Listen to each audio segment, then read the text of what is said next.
Welcome to our program here. Our program is on geoforensic evaluation of industrial laydown areas. Um, got we did this project in 2021. Um,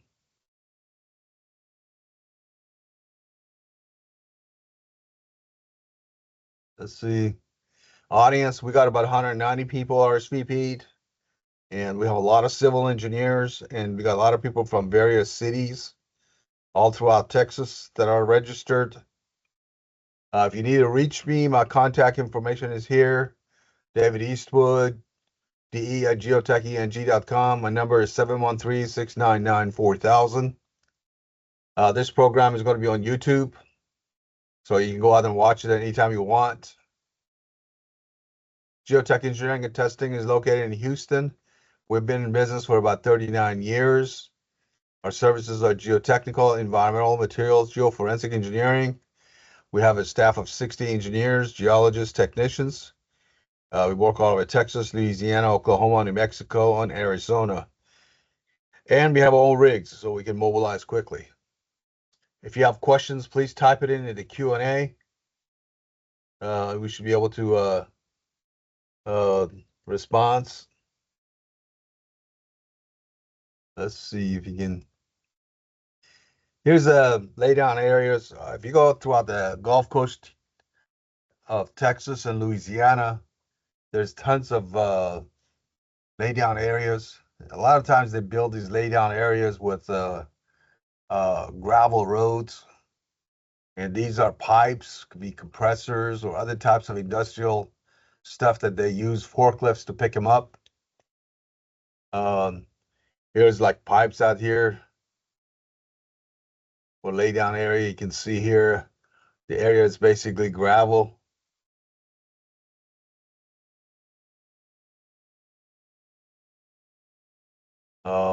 See the ruts here? It looks pretty bad here, especially if you have a forklift. You go out there back and forth with a forklift, it's going to be dangerous because of the rotting. You can see the ruts in here. Wet, soft rot. See more of it here. And this is pretty dangerous here. So they use forklifts and they go out and pick up these pipes or anything else they may have. And this ground here, it got to be nice and hard. Otherwise, the forklift's going to tilt with the weights on it. It's going to collapse and really a safety hazard. So if the thing starts failing like this, and the forklift falls on somebody, can hurt somebody pretty bad. So that's why it's very important to have proper subgrade conditions when you do basically lay down areas. Here's a project site in March of 2021. That's what the site looks like, and you can see the ruts, and I've got a lot of pictures of that in the gravel subgrade. See more ruts in here. Some areas were good. Some areas were very soft, and you can see the ruts. You had this heavy equipment here. We're lifting stuff like this. They had a lot of traffic loading. Most of the traffic loading was the 18-wheeler type stuff.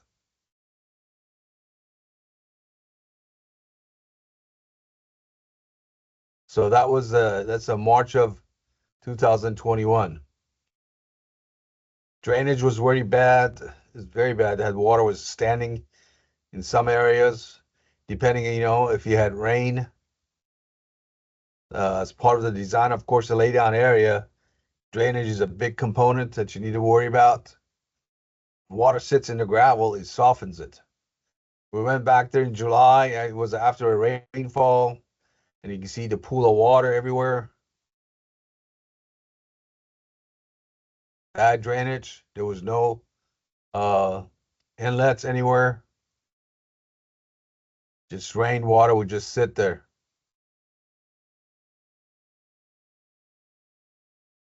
Real soft.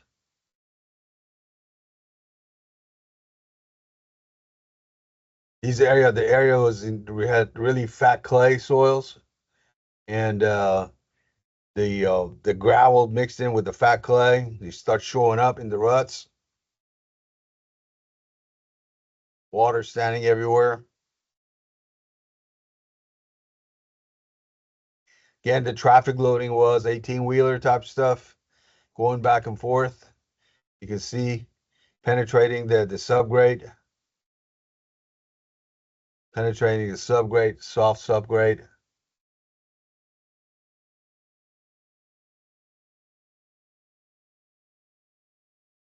Went back there in September. We're doing our investigation. During the investigation, we had some good areas. Some areas were rotting.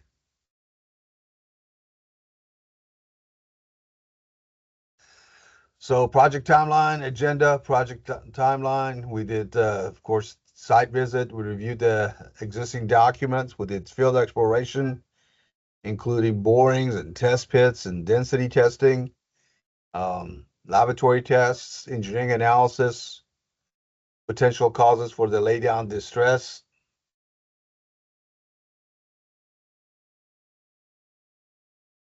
I got a question in here. It says, is this condition after prep site for laydown yard or hard done nothing when you got there?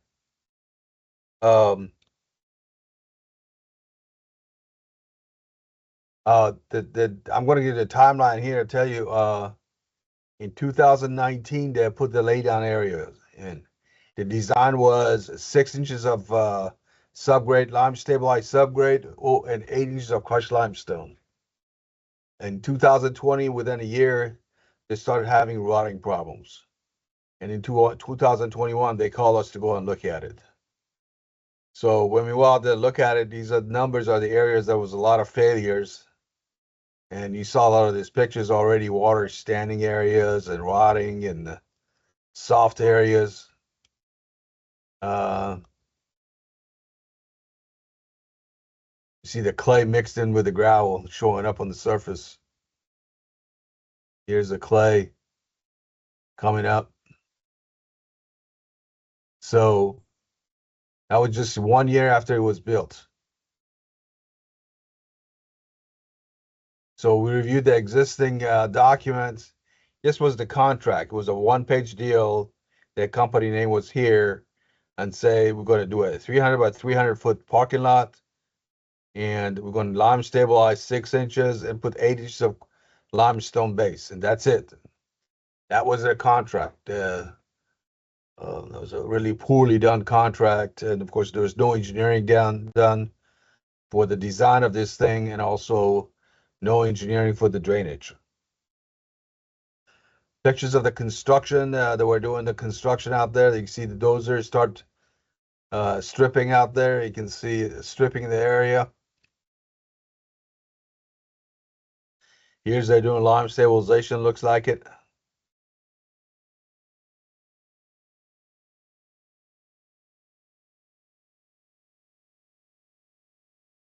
Of course, to do proper lime stabilization, you're going to have to apply the right amount of lime, control the mix depth. So if your depth of a stabilization is supposed to be 6 inches, you're not supposed to stabilize 8 inches. So, and you have to use plenty of water. Use typically a top A dry hydrated dry lime or lime slurry or a quick lime. For this project, for most projects, we use lime slurry. Basically, we use the type B lime, cure it for 24 to 72 hours. Gradation, 100% of the lime stabilized subgrade should pass through 1.75-inch sieve. 85% should pass 0.75-inch sieve. 60% should pass number 4 sieve. Compacted optimum plus 3%. You scrape the ground.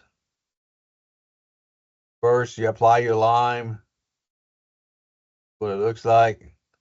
It's lime slurry. It's just lime mixed with water. add water if you need to. You let it hydrate. And basically, the lime breaks down the clay soils, and you cure for 24 to 72 hours to get the optimum hydration. Then you pulverize it with a pulverizing machine. It chops it to small pieces. This is the gumbo clay that initially you lime stabilize. After you pulverize it, it looks like sand. What it looks like. That's the texture.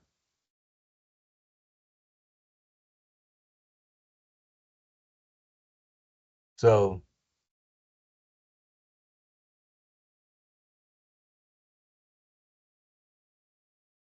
you can see that you get a sample of the soil after lime stabilized. You run a gradation on it. You run it through these sieves. Make sure it goes through it and everything passes. Then you go back and compact it with a sheep's foot. Seal it with a pneumatic, so that when it rains, water doesn't penetrate. You compact it. That's what the texture. If it rains, water can penetrate. When you seal it with pneumatic, the water does not penetrate easily. Check it with a gauge, nuclear gauge. Make sure you got the right density on this thing. Okay, one way to check to see if you have lime stabilization, you got to do basically depth check. You get phenolphthalein, you apply it, it turns purple like this. So if our depth of stabilization is supposed to be 6 inches, and if it turns purple 8 inches, that means you went deeper on your stabilization. That means your concentration of the lime is less. That means you failed your lime stabilization. So that's how you do depth check. Make sure if your stabilization is 6 inches, you only turn purple in 6 inches. That's how you turn it in. You test it like that. The way you determine lime content is you run a pH test on the uh, soil lime content, and your pH for you to have optimum lime should be about 12.4. So in this case, for example, you got to use 6% lime to have a pH of 12.4. Okay, that's an example. So it's very important you have optimum lime. Otherwise, your lime will leach out and will not be good. So it's very important to have an adequate amount of lime on your projects. And the way you determine that by running pH test. We feel like on this project, they didn't have enough lime in there and the whole lime went away.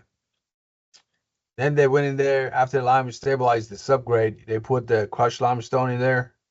You can see it spreading it on there. They were supposed to have compacted to 195% modified Proctor. Here's the crushed limestone. So we went in there and did some field exploration. I got a question here. Where's any minimum slope followed by the laydown area? Somebody asked me about the slope. Again, the contract said 6 inches of lime stabilized subgrade with 8 inches of crushed limestone. There was no drainage. There was no slope. There was nothing. It was a good old boy, guys, just a handshake type deal, and the whole thing failed. So we did drilling and sampling.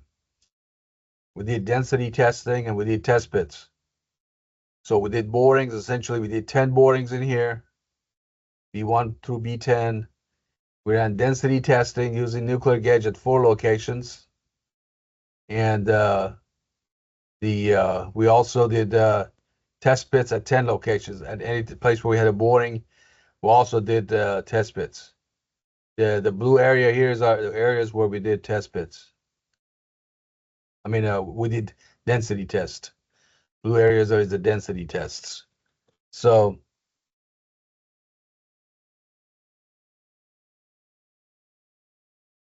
drilling and sampling, we send our rig out there and try to bore through this thing, see what kind of materials we got. These are various boring locations. We did borings. The soil that we got out there underneath the gravel was basically fat clays. There's a lot of fat clay come in. That looked like a little bit of, kind of like a modification or stabilization. Um, A lot of fat clay again. Some areas didn't show any signs of stabilization. More fat clay.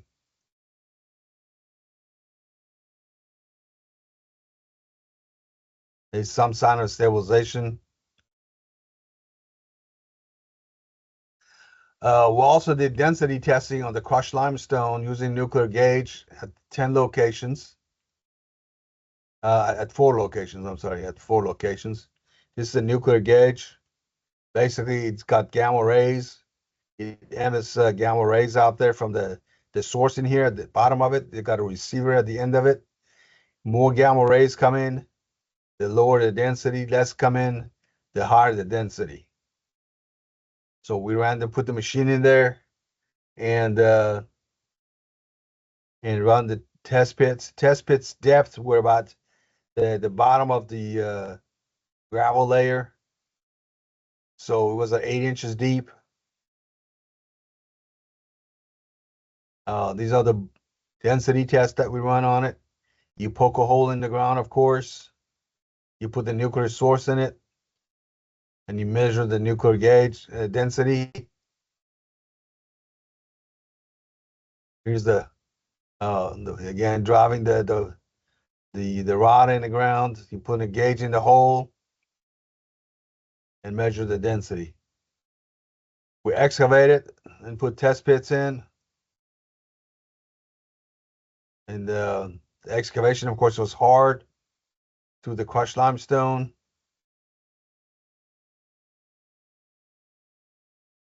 And they were told about 8 inches, 9 inches, 10 inches deep, just deep enough to hit the clay layer.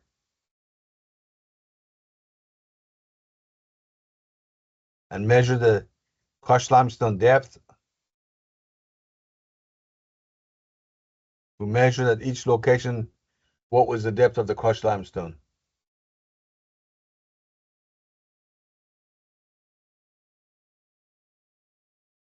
That was a clay layer below the crushed limestone. This is supposed to have been the lime stabilized subgrade, but as you will find out, there was no lime in it. You can see in some areas in the test pits when we excavated, water was flowing in. So we had like a perch water table at the bottom of the test pits. Water was just inside the limestone. Here's the fat clay layer underneath. You can see here about 9 inches of crushed limestone. And you can see over here, we got dug into the test, crushed limestone, fat clay layer. Looks like about 8 inches. Then above that was the crushed limestone. So here you have about 8 inches of crushed limestone. Here you have the fat clay, about 8, 9 inches. And then above that is the crushed limestone. We ran a hand penetrometer to see what the strength of that lime stabilized subgrade was. Is a hand penetrometer testing. Running a hand penetrometer. It's a hand penetrometer.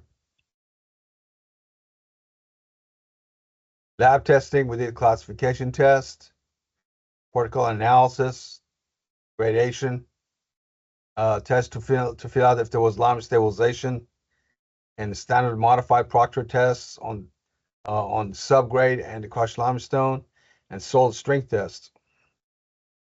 Classification tests, we ran the regular Atterberg limit tests. In this test, we take the soil sample and you add a bunch of water to it. When it becomes liquid in this cup, we put it in here, put it in this cup, and then cut a groove through it and turn this handle 20 to 30 times. When the groove comes together, get a sample of it, you get the wet weight of the sample. So we know how much water is in the soil.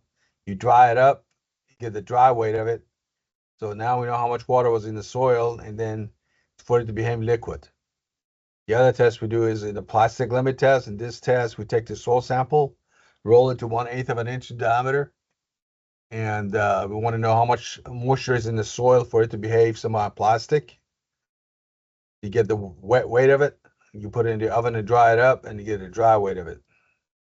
So we know how much water is in the soil for it to behave semi-plastic. The difference between liquid and plastic limit is plasticity index. If your pI is less than 20, you got low soil potential. Between 20 and 30, moderately expansive. 30 to 40 is highly expansive. Above 40, very high. So when we look at the soils at this site, they had very high expansivity, very expansive soils. A couple other tests we ran was a hand penetrometer and torr vein test. In a hand penetrometer test, you push that device into the soil. You can read what kind of a strength it has. Torr vein test, you put it at the end of the sample and shear the torsion. You get what kind of a strength it has. Unconfined compression, you put the sample in the machine. This is a proving ring. This is deflection. You shear it. You see how much strength it has.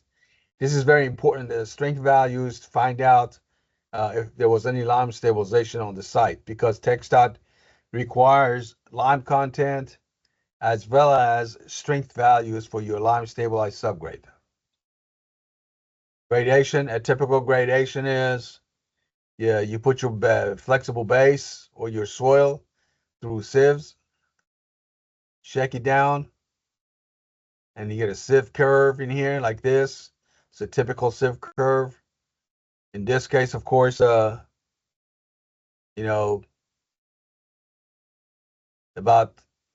more than 50% of the soil passes number 200 sieve. So this one is a sandy lean clay. For gravel type stuff, you run it in there, and minus 200 is, less than 20% passes number 200 sieve. This is a basically coarse aggregate type material, like a flexible base. TxDOT 247.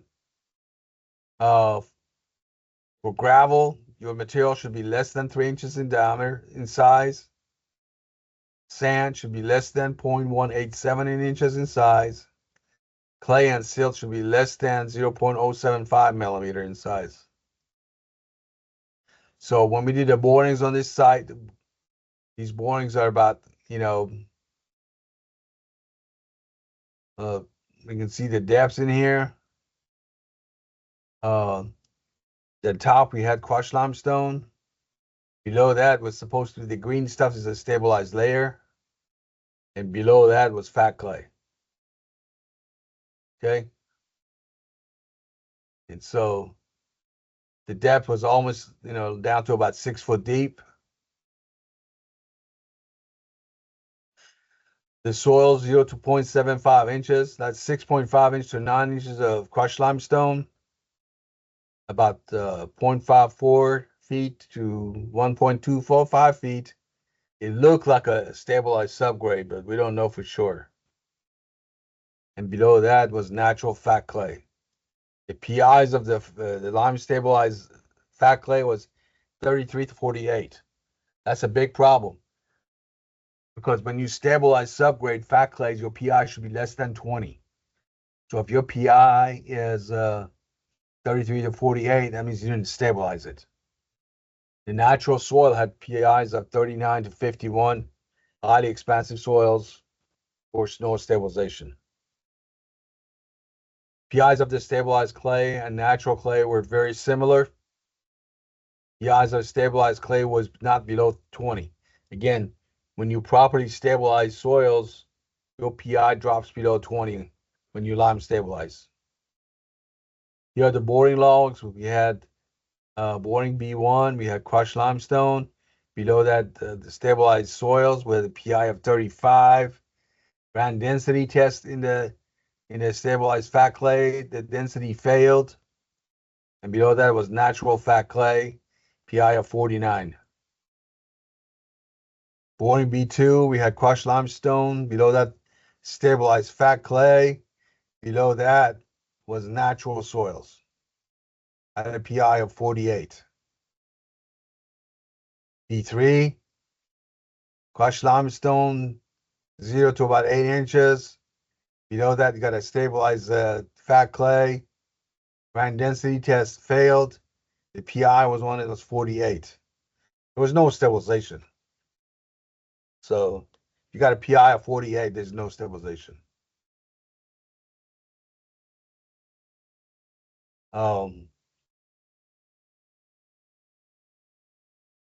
Here's B4, and you can see in here PI of 37 in the stabilized fat clay. Densities failed.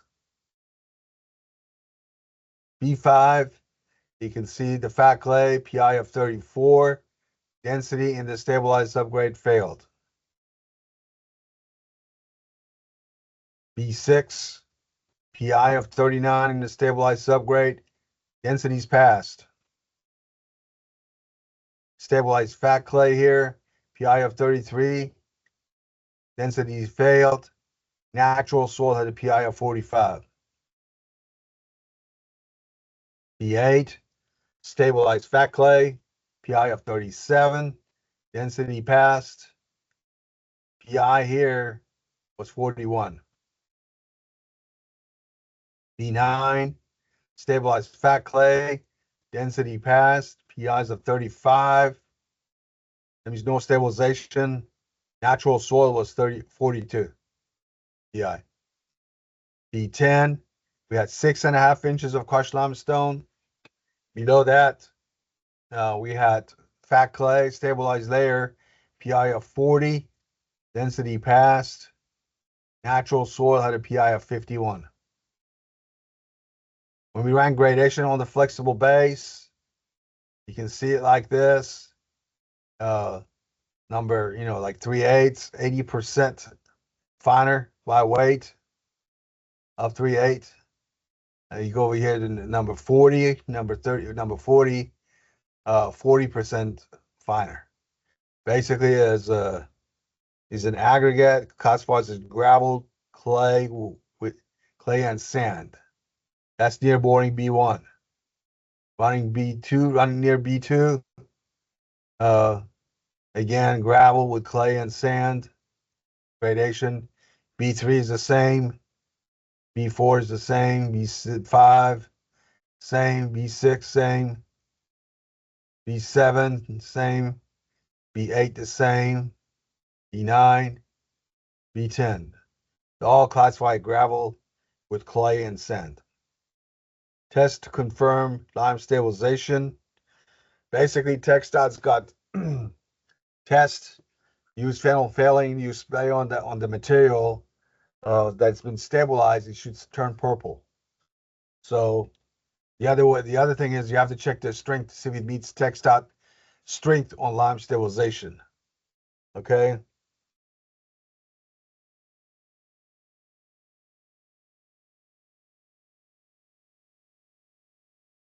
So when we spray of course, stuff with phenolphthalein is if pH is less than 8.4, basically is no stabilization was present.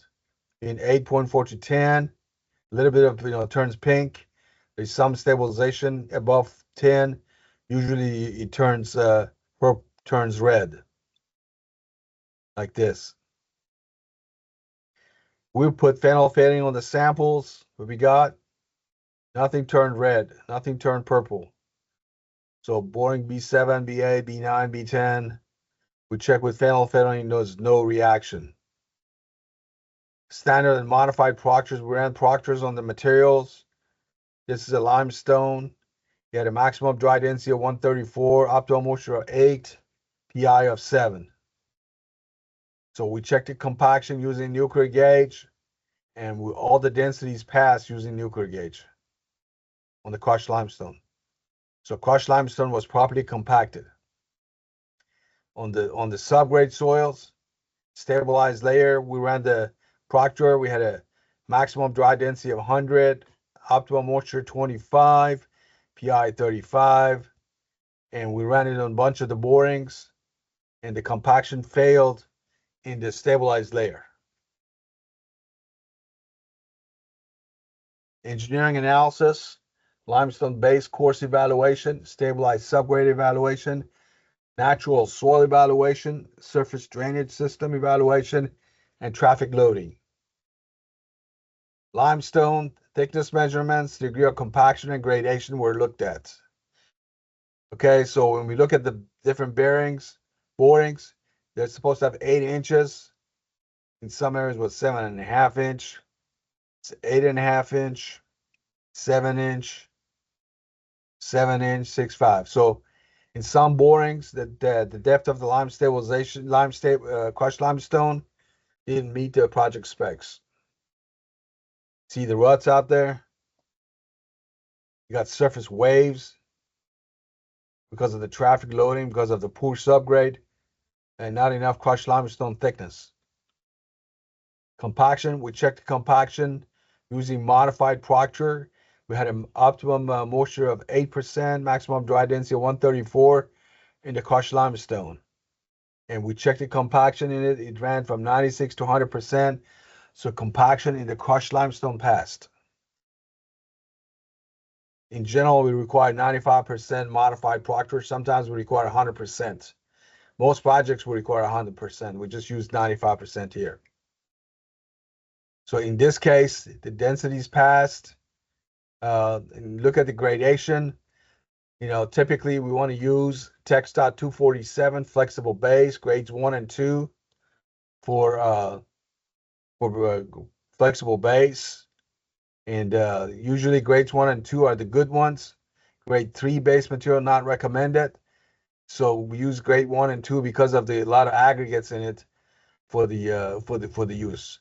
Grade 4 may be used when other grades are not provided and need specific application. Grades 1 and 2 are the best for the thin surface with no confinement or shoulders.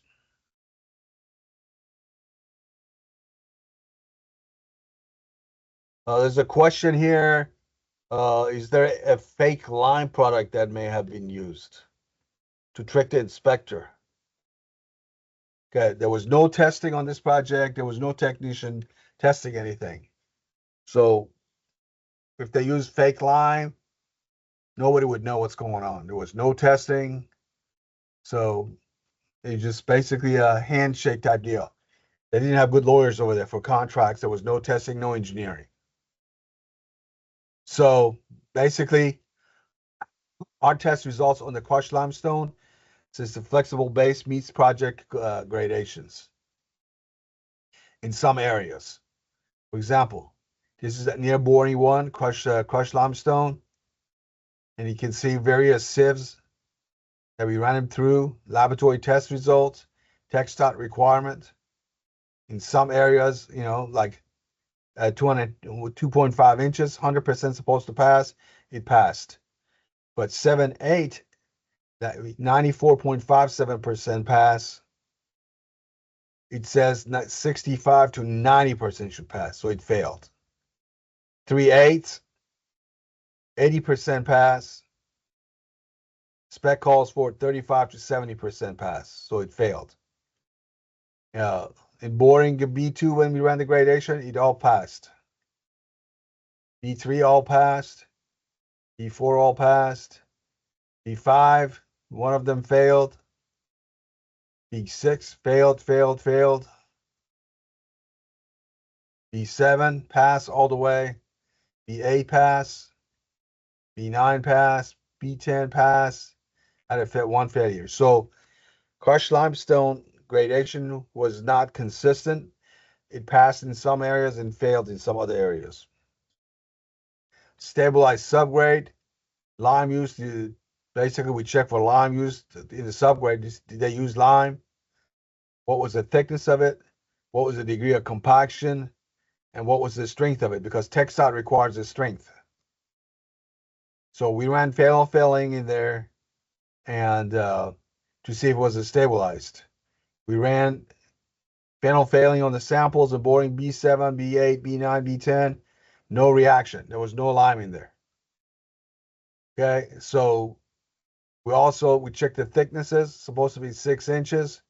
What we measured, the thicknesses passed 7, 7, 8, 7. The thicknesses passed. So the thicknesses meet the specification, but there was no lime. We checked the compaction. We have a maximum dry density of 100, optimum moisture of 21, PI of 35. That means there was no lime. Checked 95% compaction. It failed in several of the boring. In borings B1, B3, B4, B5, B7, all the densities failed. Here's the failed densities at various borings. B3, B4 failed, B5 failed, B7 failed. So again, these are the densities on these subgrade materials. They were not properly compacted, so it failed. Strength text dot item 121 for lime treatment says when you lime stabilize, your lime's supposed to have a strength of 3.6 TSF. Okay, so we went out there and run a strength test using hand penetrometer test, and the strengths we got were 1.2, 1.5, 0.93, 1.8. Specs call for 3.6. This percent was 33%, 42%, 26%. They all failed the strengths.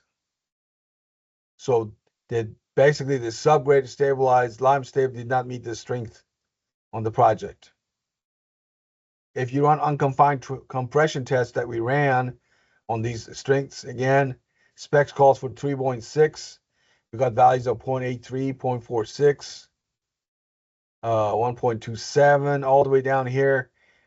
You know, percentages 0.23, 23%, 13%, they all failed.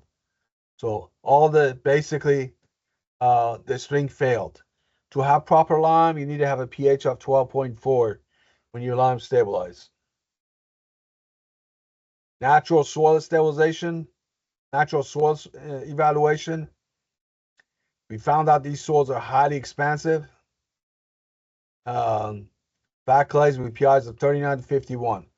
The strength of these soils ranged from 0.23 to 1.24. Lime content that required for these highly expansive soils should have been 8%. We don't know how much lime they used. They should have used 8%. Soil moisture profile. We combined boring B7 through B10. We took the moistures all the way down to about 6 feet. And this is the dry soil condition. This is the wet soil conditions. We found out the soil had an average, natural soil, of average moisture of just above the wet and less than dry moisture profile. So it was an average moisture in there. So, and the way you determine here is the wet condition, of course, is TxDOT 124E, PBR 0.7 liquid limit plus 2. With dry condition is 0.22 times liquid limit plus line 9. That's the driest when the soil gets. That's the wettest it can get. In this case, we measured average moisture profile. Basically, it says result of a strength reduction of the subgrade soils in the laydown area combined with heavy traffic. So basically, there was a lot of moisture in the soil, and as I have a lot of moisture, the soil strength goes down. Surface drainage. When we look at the area, we had water was ponding everywhere. There was no civil engineer to come up with the drainage. We found perch water table in the gravel.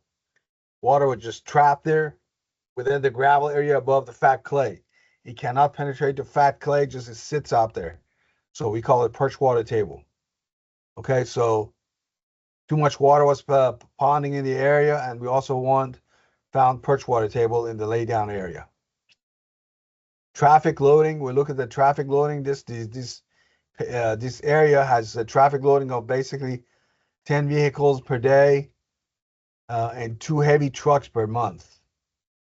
There's not a lot of traffic, but 2 heavy trucks per month. The heavy truck classified as a 4-axle tractor semi-trailer with maximum weight of 100,000 pounds, including the trailer. They also had some forklifts on the project. So they had the typical 18-wheelers going back and forth. So when we look at this traffic loading, we assume the tire pressure of 100 psi and axle prices of 110,000 were estimated for the thickness of the limestone for the project. And we look at the unconfined compressive strength, and we assume a CBR of 4 for the design for this thing. So when we looked at all that, based on the traffic loading, we should have had 17 inches of crushed limestone over 6 inches of lime stabilized subgrade. Okay, this is using the Tensar program,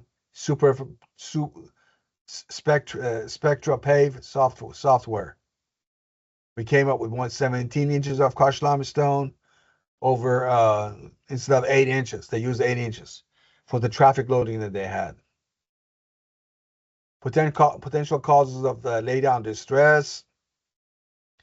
We feel like the laydown area failed, A, because of the absence of surface lime stabilization. There was no lime in the stabilized layer. The stabilized layer was not properly compacted. Insufficient thickness of the limestone. It should have been 17 inches. It was only 8 inches. And it had horrible drainage in the whole project. There was no inlets, nothing. So when looking at these things here, when we look at the lime, of course, the lime was not enough. The string tests were about 6, there was a lot less than what they're supposed to have been on the strength values. We checked the compaction in multiple borings. The compaction failed in the stabilized layer. When we checked this thickness of the limestone base, the base course thicknesses in these borings, B2, B4, B4, B10, did not meet minimum of 8 inches. So we had presence of perch water table, bad drainage on the site. That was caused the failure. So basically, we told the client, remove all the flexible base, go back, use a geogrid and basically a combination of stabilized subgrade, geogrid, and new crushed limestone thickness for the basically lay down areas. This program is going to be on YouTube, so you can watch it out there on YouTube.